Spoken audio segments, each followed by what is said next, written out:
Welcome, everyone. We are so glad that you're here. I am Karen Mays, a metabolic health coach and happiness expert living in Connecticut with my husband, Tuna, and our two boys. I've been coaching since 2016, and I started my client journey exhausted, running on fumes, overwhelmed during the holiday season of 2015. And I kept thinking to myself, I have a great life. Why can't I enjoy it? Why can't I figure out how to be healthy or happy? I remember one day in particular, I was driving home from the gym, sitting at a red light, and this quiet thought came in. I need something simple, structured, something that's just going to tell me what to do for a while. I even thought, wouldn't it be great if a billboard popped up telling me what to do next? And then the light turned green and I went on with my life. But a few days later, my billboard showed up, except it wasn't a billboard. It was a Facebook post from someone I trusted but hadn't spoken to for over a decade. And that was Nora, who you'll meet in just a moment. We talked shortly after that comment that I left on her post. And once I understood the structure and support she was offering, I knew I wanted to start. I'm going to stop my share here. Um, I knew that I wanted to start, and I briefly considered waiting until the new year, but something rose up inside me and said, "Wait, 8 weeks? If you can't navigate one holiday season without sugar running the show, who are you anyway?" And it wasn't in a shameful kind of voice. It was in a, "Come on, who are you?" challenging kind of way. So I knew I was ready. And with that, I want to introduce you to the woman who put that post up and helped me get started and who continues to support me every step of the way, Nora Walsh. Oh, Karen, thank you. I always love hearing your story because it really shows what's possible when someone combines readiness with support. And you began your journey over the holiday period. So I love that we're here during this time. And so, hi, everybody. I'm Nora, and I am a certified metabolic health coach and fitness trainer. And what I love most about this season and helping people is helping people simplify, not stress more, but really simplify their life. And I'm all about that. I'm a mom of two teenagers, and life gets crazy, especially around this time of year. So hopefully tonight we can help you simplify this process a little bit. Yeah, absolutely. Nora, I have a question for you though. We all feel the stress this time of year, but we usually don't pause long enough to understand what's actually causing it. So I'm going to ask you, what is it about the holidays that seems to sap us of our energy and our willpower? Such a great question. So people assume they're failing or that something is wrong with them, but really it's the season that we're in. Suddenly you've got more events, more decisions, more expectations, more emotions, and at the same time you have less rest, less routine, and less recovery. It's not a willpower problem, it's really a capacity problem. There's too much going on. Yeah, I'm always telling people when our load increases, our margin decreases. And of course, things feel harder. And if you're like I was in 2015 with no margin to begin with, ugh, that's not a good a good way to start the season. Yes, and when our routines get shaken up, like sleeps, meals, movements, downtime, even small disruptions add up. People don't realize how much those everyday anchors really hold them steady. That was 100% true for me. My holidays were one long blur of sugar highs, energy crashes, rushing, last minute prepping, and guilt. So much guilt. I didn't lack discipline. I lacked tools. I had no structure, no plan, and no idea why I kept repeating the same patterns over and over. And Karen, you're so honest about your journey. What is the biggest aha for you once you finally understood what was draining you? Hmm. Some people here might really connect with that. Gosh, there's so many, but I think I'll say that it was that I wasn't broken, that I wasn't actually weak. I didn't need more discipline. Like I said, I needed more simplicity. And once that clicked, everything kind of softened and I felt like I could breathe again. And the other thing I realized is how incredibly helpful it is to stop treating the entire season as one big monster. When you stare at November through January as a whole, of course it feels overwhelming. But when you zoom in to this week, this day, everything starts to feel a little bit more doable. So I started asking myself, what are the key events I really want to show up for, energetically speaking? What are the opportunities that I have to rest or reset? And honestly, what can I just delete? Getting those pragmatic details ahead of time allowed me to actually be present for the moments that mattered. So, and it wasn't about perfection anymore. It was about designing the season on purpose instead of getting swept away by it. So let's shift into what actually helps. Like you said, Nora, a simple plan, not perfection, not restriction, just enough structure to steady yourself during a full season. You're so good at helping people zoom out, Nora. So talk to us a little bit about why it's important to look at the whole season and have that plan in place instead of just the holiday meals. This is huge. So people mentally live in the 3 or 4 big events and forget that there are dozens of normal days in between. And that's where your power is. Those ordinary days when you are is when you really can anchor your habits. Yeah, I'm telling people all the time, most of the progress doesn't happen at parties. It happens on the ordinary Tuesdays. Mhm. Exactly. So the question becomes, what simple rhythms can you protect on the normal days? Like your eating on schedule, hydration, a short walk, a consistent sleep routine. These are your stabilizers. They're the basics. hmm And from my own experience, deciding ahead of time really saved me. Once I learned to make a plan when I was calm, I stopped relying on that in the moment willpower when I was might be feeling overwhelmed. Karen, that's such a powerful shift from reactive to intentional. So, what's one simple structure from your early days that made the biggest difference from you, if you can think back to then? Yeah, I think it was one of the things you mentioned. It was eating on a rhythm, which I do to this day. It calmed my cravings, it kept my blood sugar steady, and it gave me wins before the day had a chance to get derailed.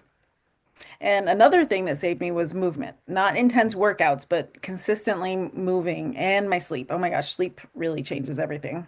Mhm, it really does. It's the habit of health I'm always working on, as you know. And movement doesn't have to be big. A short walk, a stretch routine, a class that you love. The goal in the season is momentum, not full out max effort. Yes, and you're so good at the self-care piece, Nora. What's one thing that people can do when their schedule is completely packed? Well, I would say give yourself a range instead of a rule. Like, don't aim for the perfect workout, aim for something.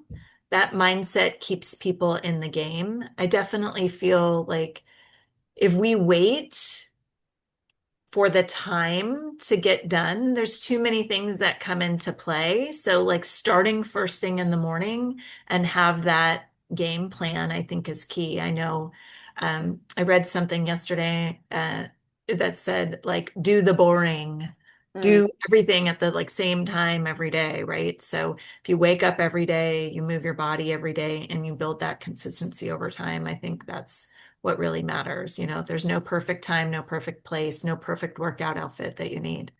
Just simplicity. Just do the do. That is so true. Okay, so let's get to the part that I think everyone came for, the parties. How do we approach social gatherings as health-minded people? I'm going to share my screen again. Are you guys seeing this? Yeah. Oh, I need to go to the next slide, don't I? Here we go. So I really like the bond framework. It's an acronym, and the B is for bring something healthy. O is for own your boundaries, and N and O, know your way to health, and D is for deconstruct the buffet. So we'll go through each one of those. Nora, you are the queen of hosting and bringing creative, healthy dishes. What are some things that you love to support yourself and the group in the name of bring something healthy? I love this because, we grew up where people told us don't play with your food. You can totally play with your food as an adult by bringing holiday festive type things. I always tell people don't go empty-handed. Bring something that sets you up for success. So maybe it's a protein dish, like the picture has a shrimp cocktail. That always goes a long way, and people love that. You can bring a gorgeous veggie platter. You can even design it in the shape of a Christmas tree or a snowman or a dreidel. Maybe you bring a side of roasted vegetables that have lots of pretty colors in them, or even a treat. And my tip for that is bring a treat that you know you don't love, so you won't overdo it. That is such a good tip. And it's so true. I think an early mindset shift for me was, oh, I'm an adult. I get to decide what I bring. I don't have to think about what everybody else, would make them ooh and ah. I can bring something that works for me. So true. I was talking to somebody the other day and they said, I didn't know what to bring, so I brought a veggie platter and it was the one dish that was finished at the end of the night. So people appreciate those healthier options too. Hmm. Absolutely. Yeah. So the next is O, own your own boundaries. So let's talk about boundaries a little bit. People worry about hurting people's feelings, but honestly, most people aren't paying attention to what you're doing. They're off, they're offering you out of habit, right? So, but owning your boundaries starts long before you speak them out loud. Yes. Owning your boundaries is really an internal decision first. Um, it's the moment you tell yourself, my energy matters, my comfort matters, my goals matter. And once you believe that, the no becomes so much easier because it's coming from a place of alignment and not defensiveness. And here's something that really helped me, especially when there's any kind of inner conflict around food. Before I'm in the situation, I think about a food that's incredibly easy for me to say no to. For example, there are two examples are tiramisu and chocolate ice cream. I don't like them. Saying no thank you to them is effortless. I don't feel bad about it. I don't feel guilty. Just no thank you. And when I recall how that feels, and like really feels in my body, the ease, the neutrality, the lack of drama, it strengthens me from moments when the choices feel a little bit trickier. Accessing that memory beforehand matters so much more than trying to do it in the moment. It reminds my body that, oh, I know how to do this. I've done it before and I can do it again. That's such a brilliant tool because it gives your nervous system a reference point for ease instead of conflict. You're borrowing confidence from another part of your life that you knew you could do. Exactly. Boundaries don't have to feel heavy. Sometimes they just need a little anchoring. Um, and sometimes, let's be honest, one no isn't enough. So N is for know your way to health, N-O. And so there are a lot of ways to say no. I like no as a complete sentence, no thank you. But if you need to come up with some other ways, maybe you could say maybe later, or I'm really full. I've had enough. Or my favorite, thanks, but no. Karen, what's one boundary you had to learn the hard way in this process? Oh gosh. Well, one is for sure something you mentioned before, which is that people aren't paying as much attention as I always thought they were. So it really was down to me and what I wanted. And that realization was actually freeing. And second is that I'm actually really good at eating well at parties. It's afterward when I need a plan to help me kind of usher the time from after the party till I go to bed because, I'm an introvert and all that peopling can really wear me out energetically. And Nora, one tool you shared with me early on made a huge difference, and that was the 3 bite rule. It showed me how much of my overeating was just kind of mindless. So, could you walk everyone through that? Absolutely. This is one of my favorite tools. The 3 bite rule is such a simple and powerful awareness tool, not a restriction, not a punishment, just a way to understand your own experience with food.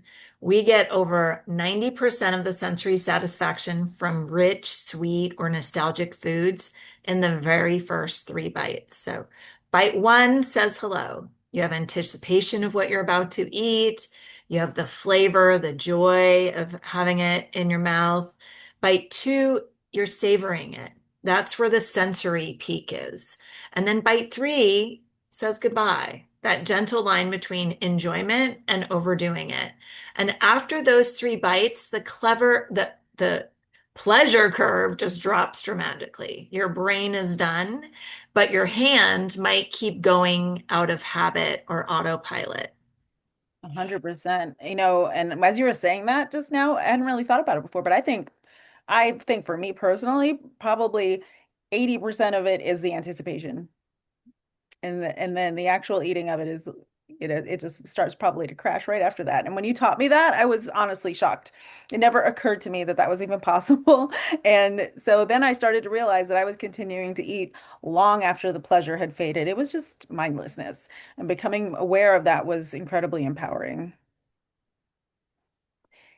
Yeah. Especially if you're sitting at the table of food, right? Where it's all in Hmm. front of you. It just happens mindlessly. Hmm. So D is deconstruct the buffet.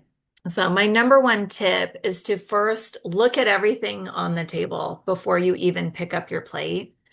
I love this simple plate formula. So half can be veggies, a quarter lean protein, and a quarter of grains or treats. And then stand or sit away from the food table, like I had mentioned. It's amazing how much that can get a hold of you just when you're sitting there for hours. So don't park yourself next to the appetizers, whatever you do. So tempting to just kind of stand there and graze, right?